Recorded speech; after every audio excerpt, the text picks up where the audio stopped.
হয়ে গেলে জেন্ডারে চলে আসবেন, মেল সিলেক্ট করবেন, তারপর ক্যাটাগরিটা সিলেক্ট করবেন, যে যেমন এখানে টাইপ করবে।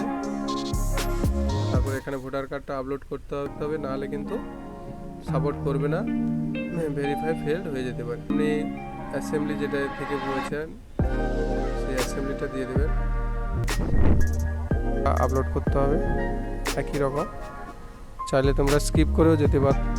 তারপরে এখানে রয়েছে হেলথের কোনো ইন্স্যুরেন্স করা যাচ্ছে না, করা নেই, আমি নেক্সট করে দিলাম, সেভ করে তাই এখানে আনএমপ্লয়েড করে দিতে হবে।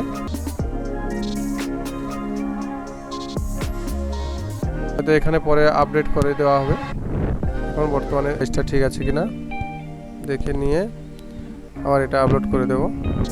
50 থেকে 200 কেবির মধ্যেই করে নিতে হবে। করে নেওয়ার পর যখনই করি ভালো লাগে, হ্যান্ডিক্যাপ থাকলে এখানে ইয়েস করবেন। আমি যারটা করছি নো করে তারপরে তার আধার নম্বর